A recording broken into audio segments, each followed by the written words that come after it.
بسم اللہ الرحمن الرحیم۔ السلام علیکم ناظرین، دنیا نیوز پر آپ دیکھ رہے ہیں پروگرام نقطہ نظر۔ میں ہوں آپ کا میزبان محمد اجمل جامی۔ اسلام آباد اسٹوڈیو سے ہمارے ساتھ براہ راست موجود ہیں جناب مجیب الرحمان شامی صاحب۔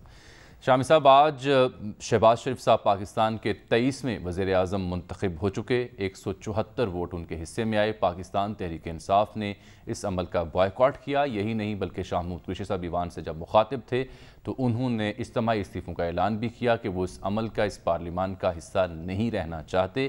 پاکستان تحریک انصاف یہ سمجھتی ہے کہ عوامی شعور بیدار ہو چکا۔ کل رات پورے ملک میں جگہ جگہ شہر ان کے حق میں ان کے چاہنے والے باہر نکلے۔ وہ چاہتے ہیں کہ عوامی عدالت سے فوراً رجوع کیا جائے۔ ان کا اول مقصد فی الفور نئے انتخابات ہیں، جبکہ دوسری جانب اب متحدہ اپوزیشن اقتدار میں آ چکی۔ وزیر اعظم منتخب ہو چکے شہباز شریف 174 ووٹوں کے ساتھ۔ ان کی ترجیحات کیا ہوں گی، ان کے سامنے کیا لائن آف ایکشن ہوگی؟ تحریک انصاف مین وائل اسمبلیوں سے مستعفی ہو کر کس مشن پر ہے اور کیا چیلنجز درپیش ہوں گے اوورال پورے پاکستان کو اس ساری بدلتی سیاسی صورتحال کے تناظر میں؟ شامی صاحب، یہ ہے آج کا ہمارا ایجنڈا جس پر بات کریں گے۔ کوشش ہوگی کہ سابق وزیر اطلاعات فواد چوہدری صاحب سے بات ہو چکے اور دیگر ماہرین کی رائے بھی پروگرام کا حصہ بنا سکیں۔ تو شہباز شریف صاحب منتخب ہو گئے اور تحریک انصاف نے استعفوں کا اعلان کر دیا ہے۔ اسمبلی کی سر پھر اخلاقی حیثیت کیا ہوگی؟ کتنی مؤثر اسمبلی ہوگی وداؤٹ اینی اپوزیشن؟ دیکھیں، یہ تو بڑی دلچسپ بات ہے نا کہ آپ جس اسمبلی کے قائد رہے ہوں، قائد ایوان، اور 3 سال سے زیادہ عرصہ وزارت عظمیٰ کا منصب آپ نے سنبھالے رکھا ہو، جب اس میں تحریک عدم اعتماد آپ پر منظور ہو جائے تو آپ کہیں کہ اب ہم اس کا حصہ نہیں بنیں گے اور اس اسمبلی کو کوئی اخلاقی حیثیت نہیں رہی اور اب نشستوں سے استعفیٰ دے دیں گے، اب انتخابات فوراً ہونے چاہیے۔ تو انتخابات کرانے کا آپشن تو عمران خان صاحب کے پاس موجود تھا۔ جب ان کے پاس تحریک عدم اعتماد نہیں آئی تھی، اس سے پہلے وہ اسمبلی تحلیل کر سکتے تھے، نئے انتخابات کا اعلان کر سکتے تھے، لیکن انہوں نے اس وقت یہ فیصلہ نہیں کیا۔ پھر تحریک جب پیش ہو گئی تو ان کا یہ اختیار سلب ہو گیا، کیونکہ ہمارا دستور کہتا ہے کہ جب کسی وزیر اعظم کے خلاف قرارداد عدم اعتماد پیش ہو چکی ہو، اس کے بعد وہ اسمبلی کو تحلیل نہیں کر سکتا۔ صحیح۔ پھر اس کے بعد جو کچھ ہوا اور غیر آئینی طور پر ڈپٹی اسپیکر صاحب نے جو کچھ کیا، پھر سپریم کورٹ تک بات پہنچی اور سپریم کورٹ کے حکم پر پھر اسمبلی کا اجلاس بلایا گیا اور تحلیل کرنے کی کارروائی ختم ہوئی اور عمران خان صاحب کی حکومت بحال ہوئی۔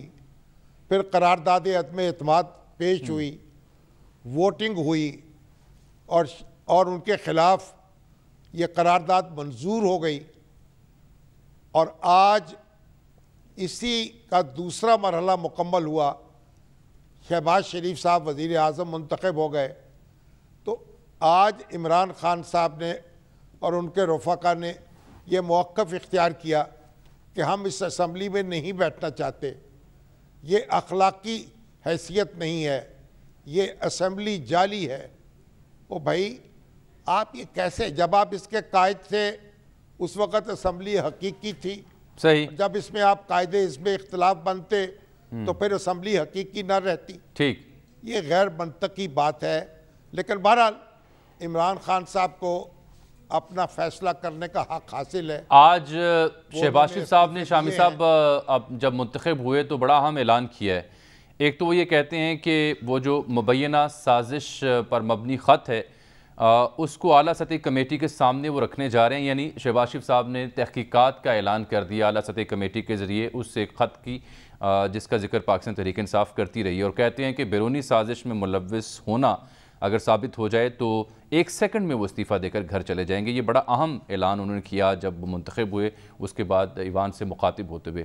ابھی ہمیں ساتھ جوائن کیا ہے پاکستان تحریک انصاف کے سینئر رہنما سابق وفاقی وزیر اطلاعات جناب فواد چوہدری صاحب نے، ان سے بھی بات کر لیتے ہیں، پھر موضوع کو آگے بڑھاتے ہیں۔ چوہدری صاحب، بہت شکریہ آپ کے وقت کا۔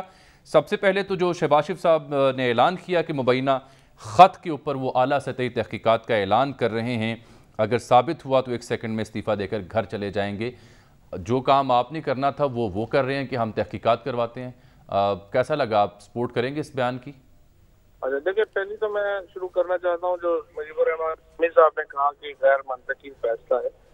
غیر منطقی فیصلہ اس لیے نہیں ہے کہ آپ جو ہمارا مدعا ہے وہ یہ ہے کہ یہ جو حکومت کی تبدیلی ہوئی ہے یہ پاکستان سے آرگینک نہیں ہے، پاکستانی اسمبلی کا اپنا فیصلہ نہیں ہے، بلکہ یہ فیصلہ پاکستان کے باہر ایک دارالخلافے میں بیٹھ کے، واشنگٹن میں بیٹھ کے بنا، اس کو کنوے کیا گیا اور اس کو امپلیمنٹ کیا گیا. لہذا ایسی غلام، ایسی اسمبلی کے اراکین جن کو بے ضمیر لوگوں کو خرید کے یہ ساری ایکسرسائز کی گئی، ان کے ساتھ بیٹھنا اس سارے پروسیس کو لیجٹیمیسی دینے کے مترادف ہے.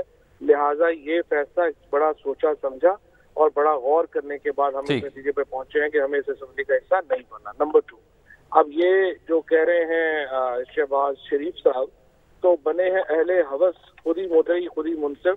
آپ کو جب کہہ رہے تھے کہ آپ پارلیمنٹری کمیٹی میں آئیں اور یہ ایویڈنس دیکھیں، آپ کیوں نہیں آئے؟ اس کے بعد آپ کو دوبارہ جب اسپیکر اسمبلی نے کہا کہ آپ آئیں اور دیکھیں، اس وقت کیوں نہیں آئے؟ اور جو بھی اس کے اوپر اب تک کی تحقیقات ہوئی اور پھر ہم نے جو تحقیقاتی کمیشن کا فیصلہ تو ہم ویسے کر کے جا چکے ہیں یہ کیبنٹ، وہ تو تحقیقات ہونی ہے، لیکن اس طرح کے شخص کا جو خود سازش میں ملوث ہے وہ بیٹھ کے کیا اس کی تحقیقات کرے گا؟ ظاہر ہے وہ تو ایک مذاق ہی ہوگا کہ ایک شخص جو خود ہی سازش میں ملوث ہے وہی تحقیقات کرا رہا ہے. انشاءاللہ اس کو لوگ عوام جو ہیں وہ اس سازش کا فیصلہ اب اگلے انتخابات میں کریں گے. چوہے صاحب، نگران سیٹ اپ میں آپ حصہ نہیں ہوں گے اگر اسمبلیوں سے آپ استعفے دے چکے ہیں، پھر جو تقرر ہوگا اے سی پی کے اراکین کا اس میں بھی آپ سے مشاورت نہیں ہوگی کیونکہ آپ اسمبلی کا حصہ نہیں ہوں گے، تو یہ ایک لاس نہیں ہے اگلا نگران سیٹ اپ جب بھی بنتا ہے اس حکومت میں؟ کوئی نو لاس نہیں ہے یہاں پہ. جو بھی سیٹ اپ بننا ہے وہ پی ٹی آئی کی مشاورت سے بنے گا. الیکشن دیکھیں ہے ہی P T I versus rest. باقی تو آج آپ دیکھ لینا کہ زرداری شہباز شریف کو مبارکباد دے رہے ہیں. دونوں پاکستان کے جو سب سے بڑے لٹیرے ہیں، اربوں روپیہ جن کے بینکوں میں پڑا ہوا وہ ایک دوسرے کو مبارکبادیں نہیں جا رہے ہیں. تو ظاہر ہے کہ یہ الیکشن تو P T I versus rest ہے. لیکن سر اگر آپ اسمبلی کا حصہ نہیں ہے، چوہے صاحب اسمبلی کا اگر حصہ نہیں ہے، اسمبلی میں آپ کی موجودگی نہیں ہے، تو پھر آئین اور قانون تو پابند نہیں کرتا نا حکومت وقت کو کہ وہ آپ سے مشاورت کرے. یہ فیصلے پولیٹیکل فیصلے ہوتے ہیں، کون سا یہ لٹرل فیصلے نہیں ہوتے. یہ میں نے پہلے جب عدالت میں گئے تھے یہ لے کے، تو میں نے وہاں پہ بھی کہا تھا کہ عدالتوں کی یہ نہیں ہوتی کیپیسٹی کہ وہ پولیٹیکل ڈیسیژن جو ہے وہ انفورس کرا لیں. اب عدالت نے اپنا فیصلہ جو ہے وہ کیا انفورس کرائے؟ بیڑا غرق ہو گیا ملک کا. ایک سیاسی چوہے صاحب، آج جب پارلیمانی پارٹی کا اجلاس ہوا سابق وزیر اعظم کی قیادت میں، جہاں یہ فیصلہ ہوا کہ اجتماعی استعفے دینے، ناظرین کو بتا سکتے ہیں آپ کہ اس میں اسٹرینتھ کتنی تھی؟ کیا تمام 150 یا 55 لوگ موجود تھے یا کم تھے؟ 155 میں سے 22 تو باقی وہ لوٹے ہو گئے ہیں، تو باقی سارے لوگ موجود تھے. اور آپ کو یقین ہے کہ باقی ماندہ پی ٹی آئی کے تمام رکن قومی اسمبلی استعفے دیں گے؟ انہوں نے تو وہاں کھڑے ہو کے سب نے استعفیٰ دیا ہے اسمبلی کے اندر. ٹھیک، شامی صاحب بھی آپ سے مخاطب ہیں، اسلام آباد بیٹھے ہیں، تھوڑی آواز میں تاخیر ہوگی لیکن سن لیجئے. شامی صاحب. تو صاحب یہ بتائیے کہ جن لوگوں کے ساتھ آپ کو اسمبلی میں بیٹھنا گوارا نہیں ہے وہ تو حزب اختلاف میں موجود رہے ہیں، الیکشن بھی آپ ان کے خلاف لڑیں گے، وہ پھر جیت کے آئیں گے یا آپ جیت کے آئیں گے، تو پھر آپ یہ موقف اختیار کریں گے کہ ہم الیکشن میں بھی حصہ نہیں لیں گے کیونکہ یہ لوگ الیکشن لڑ رہے ہیں، اور پھر اسمبلی میں آئیں گے تو پھر ہم نہیں بیٹھیں گے کیونکہ یہ اسمبلی میں موجود ہوں گے. تو یہ کس طرح سے آپ اپنی سیاسی رائے جو آپ اظہار کر رہے ہیں، یہ کس طریقے سے آپ اس پر قائم رہ سکیں گے؟ ہم ایک قوم کا حصہ ہیں، اس کی مختلف سیاسی جماعتیں ہیں، ان کو الیکشن لڑنے ہیں، ان کو لوگوں نے ووٹ دینے ہیں، انہوں نے ہارنا ہے، انہوں نے جیتنا ہے، ان سے اسمبلی بننی ہے، تو پھر آپ کیسے کہیں گے کہ ہم اسے تسلیم نہیں کرتے؟ دیکھیے، پہلی بات تو یہ ہے الیکشن میں فیصلہ پاکستان کا الٹیمیٹ آربیٹر پاکستان کی عوام ہے، اور ہم نے ایگزیکٹلی یہی بات کہی ہے جو آپ کہہ رہے ہیں. الٹیمیٹ آربیٹر کے پاس جانا چاہیے. پاکستان کی عوام جو ہے وہ فیصلہ کریں کہ اس سارے معاملے میں درست کون ہے، اور اگر ہم ایک بکی ہوئی اور غلام اسمبلی میں بیٹھ جائیں تو یہ پاکستان کا جو الٹیمیٹ سوورن ہے یعنی پاکستان کے عوام، ہم اس کا رائٹ غصب کر رہے ہوں گے. لہٰذا ہم نے یہ فیصلہ کیا کہ اس کو ہم اسمبلی کو جو ہے وہ ہم تسلیم نہ کرتے ہوئے الٹیمیٹ آربیٹر کے پاس جائیں، جو وہ جو فیصلہ کریں گے وہ حتمی ہوگا۔ ٹھیک، تو اگر آپ کو میجورٹی نہ حاصل ہو سکی انتخابات میں تو پھر آپ اسمبلی کو تسلیم نہیں کریں گے، انتخابات کو تسلیم نہیں کریں گے، پھر عوام کی رائے بھی مسترد کر دیں گے۔ لیکن یہ آپ سے کس نے کہا؟ یہ تو آپ نے ابھی بیٹھ کے مطلب سوچ لیے۔ ایک مفروضے پہ مبنی رائے ہے نا کہ اگر آپ تو کہہ رہے ہیں نا کہ ہم غلاموں کے ساتھ نہیں بیٹھیں گے۔ جی جی بالکل، جو موجودہ اسمبلی کی جو سازش ہوئی ہے، جس طریقے سے ایک پوری آرکسٹریٹ کی گئی بین الاقوامی سازش حکومت کو گرانے کی، اور جس کی تمام ایویڈنس جو ہے وہ موجود ہے، جس کے اوپر تمام ہماری جو نیشنل سیکورٹی کمیٹی ہے انہوں نے جس کے اوپر تشویش کا اظہار کیا اور کہا کہ یہ بلیٹنٹ انٹرفیئرنس ہے پاکستان کے اندرونی معاملات میں، اس کے ہوتے ہوئے یہ اسمبلی جو ہے یہ غلام اسمبلی ہے، اور اس کے اندر بیٹھنا جو ہے وہ پاکستان کی سوورینٹی کو کمپرومائز کرنے کے مترادف ہے۔ چوہے صاحب یہ فرمائیے اس سے ہٹ کر اب جی شام صاحب آپ کو 32% ووٹ ملے تھے الیکشن میں، 68% ووٹ ان پارٹیوں نے لیے ہیں، تو اگر پھر آپ یہ کہیں گے پھر ان کے ساتھ الیکشن کیوں لڑ رہے ہیں آپ؟ یہ تو پھر اسمبلی میں موجود ہوں گے، آپ بھی موجود ہوں گے، یا اپوزیشن میں آپ ہوں گے یا یہ ہوں گے۔ لیکن شامی صاحب اصل تو یہ کیسا جمہوری عمل ہے جس کو ہم آگے بڑھائیں گے؟ دیکھیں آپ کی بات درست نہیں ہے۔ دوبارہ پہلی بات تو یہ ہے کہ یہ جو مینڈیٹ ملا ہے، یہ فار ایگزامپل جو ایم کیو ایم ہے یا اس کے بعد ہمارا پی ایم ایل کیو ہے یا جی ڈی اے ہے، ہم کئی جگہوں پہ سیٹ ایڈجسٹمنٹ کر کے آئے ہوئے ہیں، یہ تو ہمارا مینڈیٹ ہے جس کو جو کہ بعد میں تقسیم ہوا۔ دوسری بات یہ ہے کہ میں نے آپ کو پھر واضح میں کرنا چاہتا ہوں کہ ہم یہ کہہ رہے ہیں الٹیمیٹ آربیٹر پاکستان کے لوگ ہیں۔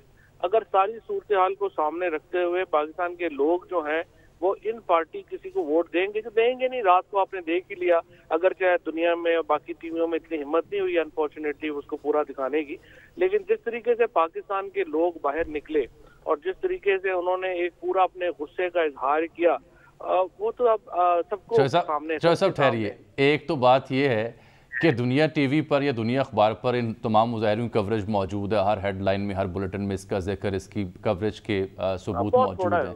اگر آپ یہ چاہتے ہیں کہ 24 گھنٹے دکھایا جائے تو یہ ناممکن ہے، کیونکہ پیرالل ساتھ اور بھی واقعات یا خبریں آتی ہیں، آپ اطلاعات سے وابستہ رہے ہیں۔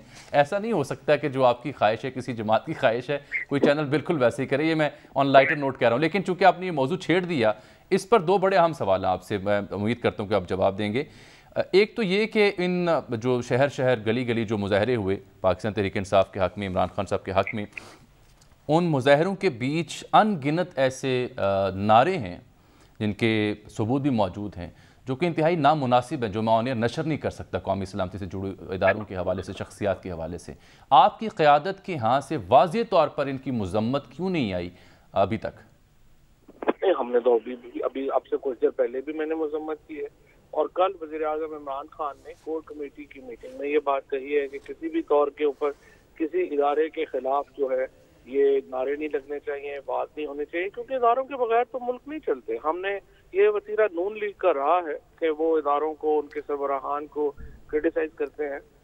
تو پھر یہ کون لوگ ہیں سر جو آپ کے احتجاج میں، آپ کے مظاہروں میں، آپ کی شرٹیں، آپ کے جھنڈے اٹھائے، ایسے نعرے ببنگے دوہل لگاتے رہے؟ کچھ لوگوں نے تو جھنڈے تک جلا دیا، اللہ معاف کرے۔ پاکستان تحریک انصاف میں کروڑوں لوگ شامل ہیں۔ ہم نے یہ بھی دیکھا تھا کہ جب پچھلی دفعہ یہ ٹرینڈ چلے تو اس میں کیا ہوا کہ جو نون لیگ کے نون اکاؤنٹس تھے انہوں نے اپنی ڈی پیز چینج کی اور پی ٹی آئی کی ڈی پیز بنا کے فوج کے خلاف نعرے لگائے۔ اب یہ اس میں کیا کہا جا سکتا ہے کہ کون کہاں کب کس کے نعرے لگا رہا تھا، تو وہ اس کی تحقیقات ہم نے کی تھی۔ اس میں 60% اکاؤنٹس تو انڈینز تھے اور باقی جو تھے وہ پی ایم ایل این کے تھے 25%۔ ہاں 5-7 اب بھی امید ہے ایسی تحقیقات ہو رہی ہوں گی اور وہ بھی بڑی دلچسپ ہوں گی، دیکھنے سے قابل ہوں گی۔ چوہے صاحب جاتے جاتے یہ فرمائیں کہ آپ نے قومی اسمبلی سے تو استعفے دے دیے، کیا سینٹ سے بھی مستعفی ہوگی آپ کی پارٹی؟ سینٹ سے مستعفی نہیں ہوگی نا، سینٹ کا صرف نہیں ہوتا۔ یہ کیا بات ہوئی پھر؟ یا تو آپ ترتیب ایک ہی رکھیں، کیونکہ یہ نظام تو پھر وہی ہے جس کو آپ بتا رہے ہیں۔ یہ جو نو کانفیڈنس ہے یہ سینٹ میں پیش ہوئی ہے، ہو سکتا ہے وہاں بھی ہو جائے چیئرمین کے خلاف۔ تو جب چیئرمین کے خلاف ہوگی تو چیئرمین تو بی اے پی کا ہے، اگر اس کے خلاف جب بولیں گے تو وہ دیکھیں گے. ابھی تو یہ جو کو ہوا ہے, جو امپورٹڈ گورنمنٹ آئی ہے, وہ نیشنل اسمبلی میں آئی ہے. ٹھیک, یعنی ابھی آپ سینٹ سے مستعفی ہونے کا اعلان نہیں کرتے, نہ ارادہ رکھتے ہیں؟ ظاہر ہے بے تکا سوال ہے. نہیں, بے تکا کیسے ہو گیا جی؟ میں پوچھنا چاہوں گا کیونکہ آپ کی سینٹ میں نمائندگی ہے, آپ کو حق ہے آپ اپنی رائے دیں, مجھے حق ہے کہ میں سوال پوچھوں. اگر آپ قومی اسمبلی سے جا رہے ہیں تو آپ اپنے مینڈیٹ والے لوگوں کو یہ بھی بتائیں نا کہ آپ پھر سینٹ سے کیوں نہیں جا رہے, اگر نہیں جا رہے اس کی وجہ بتائیں, یہ میرا سوال ہے. آپ اس طرح ٹھیک, بہت شکریہ آپ کا قیمتی وقت کا. لیں جی شامی صاحب, سینٹ سے مستعفی نہیں ہو رہے, کہتے ہیں وہاں پہ تحریک عدم اعتماد نہیں ہے, اور بڑا بے تکا سوال ہے. البتہ قومی اسمبلی سے وہ مستعفی ہو رہے ہیں. شہباز شریف صاحب کا آج ایک اہم اعلان یہ بھی تھا کہ ملک کو آگے لے کے جانا ہے تو پھر ڈیڈ لاک کی بجائے ڈائیلاگ پر آنا ہوگا. ایک طرف ڈائیلاگ, ایک طرف ڈیڈ لاک, کیسے چلے گا سا سسٹم آگے؟ دیکھیے, چودھری صاحب فرما رہے تھے کہ مظاہرے ہوئے ہیں اور بڑی تعداد میں لوگ نکلے ہیں. کوئی عقل کا اندھا ہی ہوگا یا آنکھوں کا اندھا ہوگا جو اس بات کا انکار کرے گا کہ تحریک انصاف اس ملک کی ایک بہت بڑی سیاسی جماعت نہیں ہے. ایک حقیقت ہے سر, تحریک انصاف نے 32% ووٹ حاصل کیے تھے, اور تحریک انصاف ملک کے گوشے گوشے میں اس کی برانچیں موجود ہیں, اس کے کارکن موجود ہیں. لیکن انتخابات جو ہیں طاقت کا اظہار ان کے ذریعے ہوتا ہے, حق حکومت ان کے ذریعے طے ہوتا ہے. اگر آپ مظاہروں سے حق حکومت نہیں مل سکتا, مظاہروں سے آپ کی طاقت کا صحیح اندازہ بھی نہیں ہو سکتا. آپ کو پتا ہے کہ لبیک والے جو ہیں وہ کتنے پرجوش مظاہرے کیا کرتے تھے. جی ہاں, اور ابھی مولانا فضل الرحمان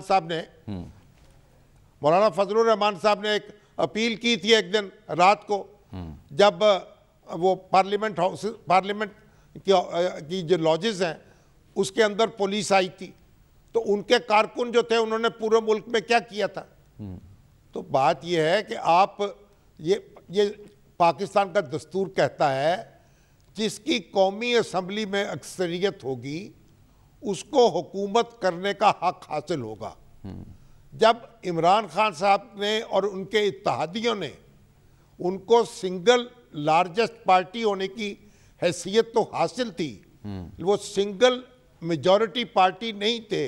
انہوں نے کولیشن بنائی تھی, اتحادیوں سے مل کے حکومت بنائی تھی. جب ان کے اتحادیوں نے ان سے راستے جدا کر لیے, وہ اکثریت کھو بیٹھے, تو پھر سپورٹس مین سپرٹ کا تقاضا یہ تھا کہ وہ اس اسمبلی میں موجود رہتے, قائد حزب اختلاف کی ذمہ داریاں ادا کرتے. ہمیں ایک دوسرے کو برداشت کرنا ہے, اور یہ شہباز شریف صاحب نے بالکل درست بات کہی ہے. ڈائیلاگ کی ضرورت ہے, مکالمے کی ضرورت ہے, ایک دوسرے کو تسلیم کرنے کی ضرورت ہے. الزام جو بھی ہو کسی پر, جب تک عدالت میں ثابت نہ ہو جائے وہ مجرم نہیں ہو سکتا.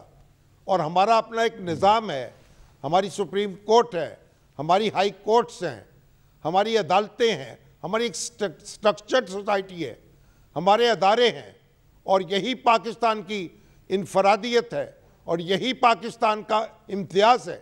آپ دیکھیں افغانستان میں کیا ہو رہا ہے.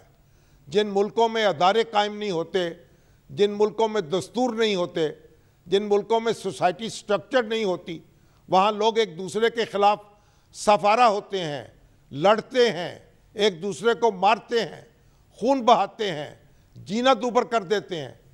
کتنے ملکوں میں کتنے انتہا پسندوں نے کتنی بڑی تعداد میں اپنے ہی ہم وطنوں کے گلے کاٹے ہیں, ان کے خون بہائے ہیں, اپنے ہی ملکوں کو تاراج کیا ہے.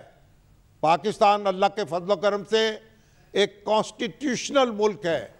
پاکستان میں ووٹ کے ذریعے فیصلے ہوتے ہیں, اور ووٹ کے ذریعے ووٹ ہی طاقت ہے, اور یہ بات ہمیں تسلیم کرنی چاہیے, اور ہمیں اسی کے آگے سر تسلیم خم کرنا چاہیے. لیکن ایسا ہے نہیں نا شامی صاحب, بدقسمتی یہ کہ یہ بدقسمتی انتہائی زیادہ کہ ڈیڈ لاک اب مزید شدید ہوتا جا رہا ہے. جو ابھی فواد چودھری صاحب گفتگو کر رہے تھے اس کا تاثر بھی یہی تھا کہ ان سے بات بھی نہیں ہم کر سکتے, ان کے ساتھ بیٹھ بھی نہیں سکتے, ان کے ساتھ چل بھی نہیں سکتے, اور عوام فیصلہ کریں گے، بالکل عوام ہی کرتے ہیں، لیکن اس کے لیے ظاہری بات ہے ایک نگران سیٹ اپ بھی ہوتا ہے، وہاں ان کی موجودگی نہیں ہوگی، اس بار بھی انہوں نے اظہار خیال نہیں کیا۔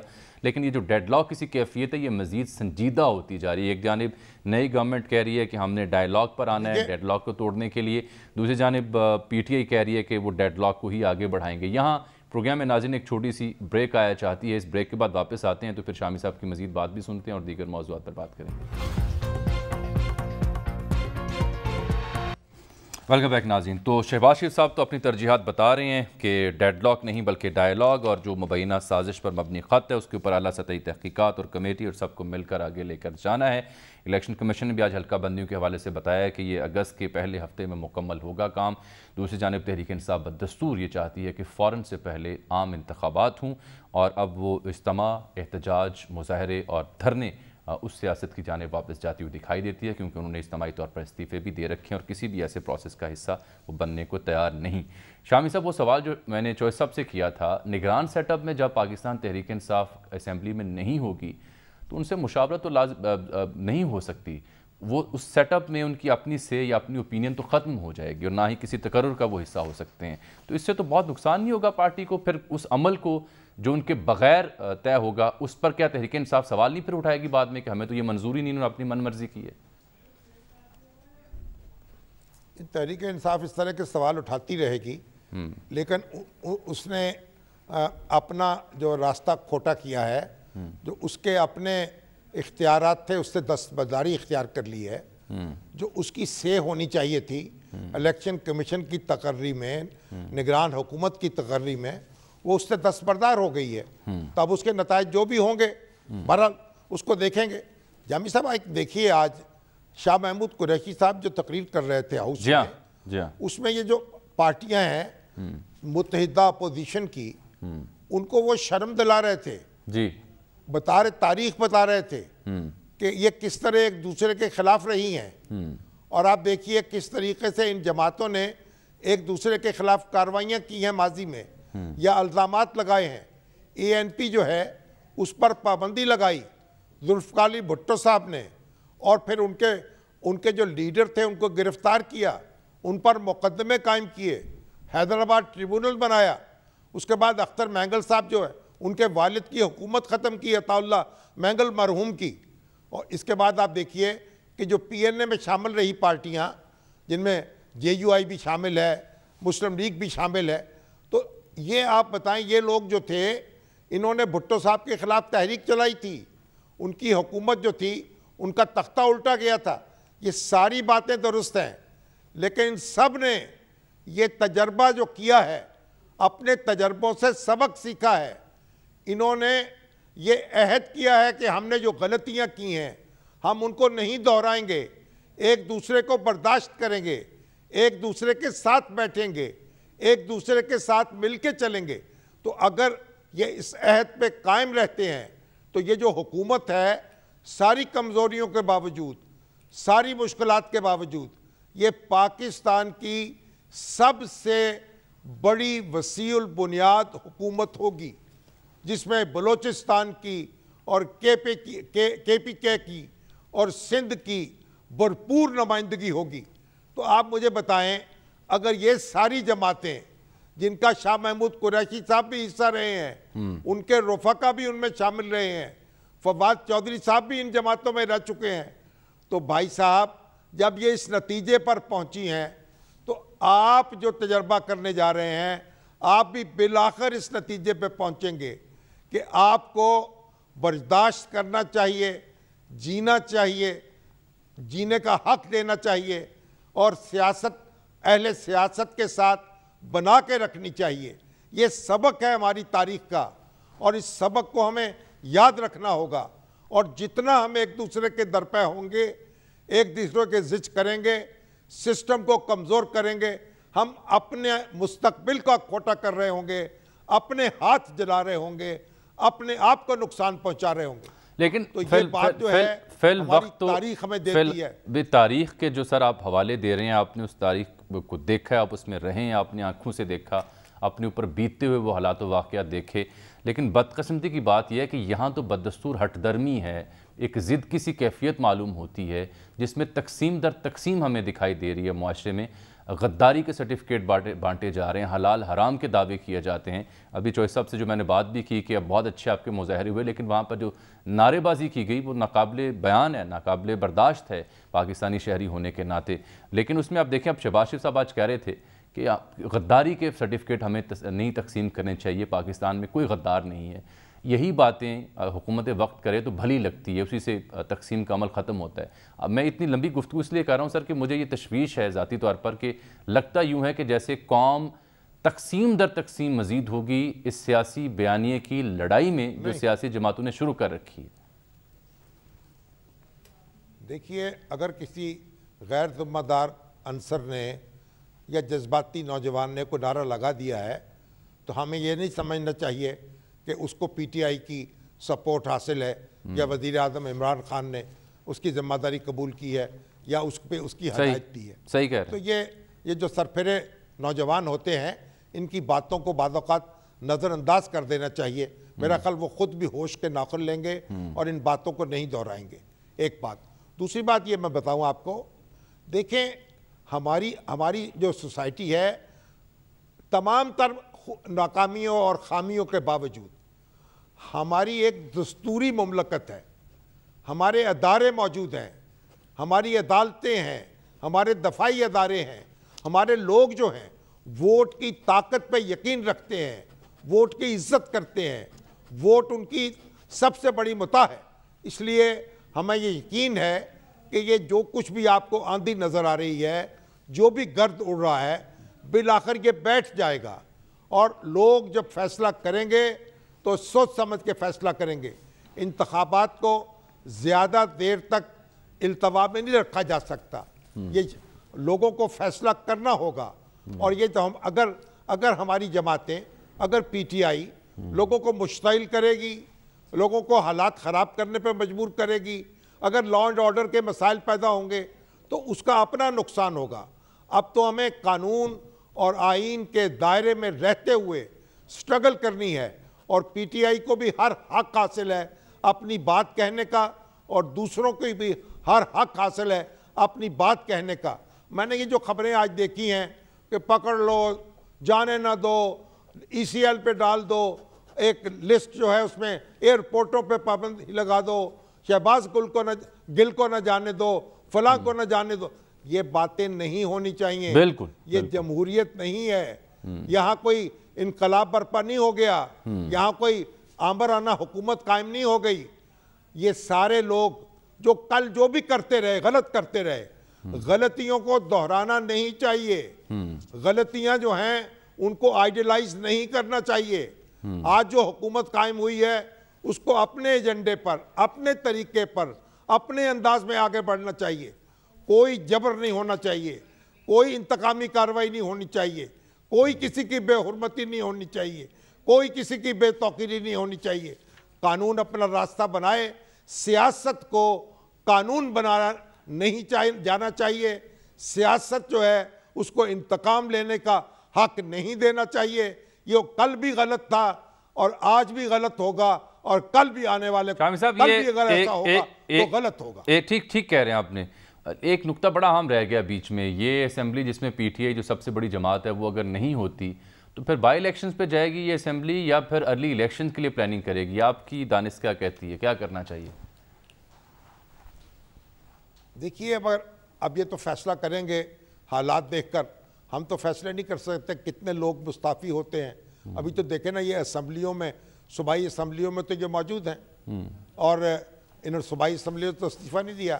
تو قومی اسمبلی کا انتخاب جو ہے وہ صرف الگ ہو جانا چاہیے, یا باقی اسمبلیوں کے انتخابات بھی مشترکہ طور پر ہونے چاہیے.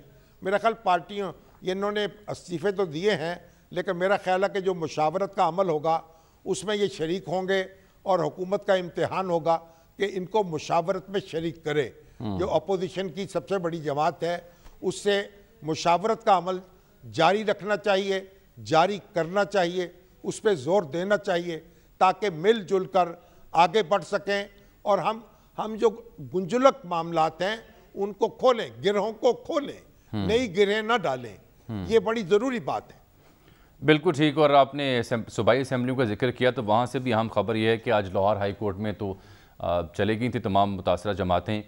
ڈپٹی اسپیکر، اسپیکر اور قائد ایوان کے انتخاب کا معاملہ تھا. ہائی کورٹ نے موقع دیا کہ آپ طے کر لیں آپس میں، لیکن ایسا نہیں ہو سکا، ڈیڈ لاک برقرار رہا. اس کے بعد اب ہائی کورٹ سے خبر یہ آئی کہ ڈپٹی اسپیکر کے اختیارات واپس کیے گئے. دوست محمد مزاری کو جو چودھری پرویر لائی صاحب نے بحیثیت اسپیکر ان سے واپس لیے تھے تفویض شدہ، اور ساتھ یہ بھی پابند کیا ہے کہ عدالتی معاون سیکرٹری اسمبلی کے ساتھ جا کر آفس کھلوائیں. ڈپٹی اسپیکر کا آفس کھلوانے کے لیے عدالت نے معاون بھی مقرر کیا ہے ٹو میک شور کہ یہ ایسا ہو جائے. تو اب یہاں بھی جو ایک رکاوٹ تھی وہ دور ہو گئی. وفاق میں بھی عدالت کو بیچ میں آنا پڑا، پنجاب میں بھی عدالت کو بیچ میں آنا پڑا. اس کا مطلب یہ ہے کہ سیاسی جماعتیں، سیاستدان اور سیاسی ادارے اپنے فیصلہ کرنے کے قابل نہیں رہے. شامی صاحب، انفارچونیٹ بات ہے. جب آپ آئینی عمل کو روکیں گے، پارلیمنٹ کا جو رول ہے، پارلیمنٹ کے جو اختیارات ہیں ان کو سلب کرنے کی کوشش کریں گے، تو پھر یہ عدالت کو مداخلت کرنی پڑے گی. اور اللہ کا شکر ادا کرنا چاہیے کہ ہماری عدالتیں موجود ہیں، سپریم کورٹ موجود ہے، ہائی کورٹ موجود ہے. یہ کانفلکٹ ریزولوشن کے ادارے ہیں جو کہ کانفلکٹ، جو ان کے حکم کی تعمیل ہوتی ہے.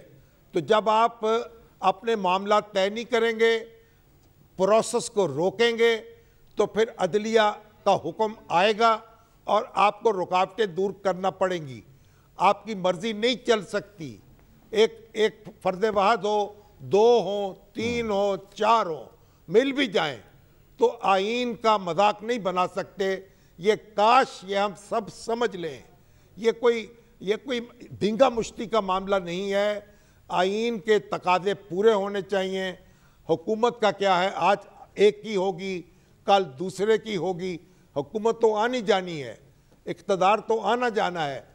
عوام اور مملکت یہ ہیں، انہوں نے رہنا ہے اور ان کو زندہ رہنا چاہیے، اور ریاست کے ساتھ ہماری بنیادی وفاداری ہونی چاہیے.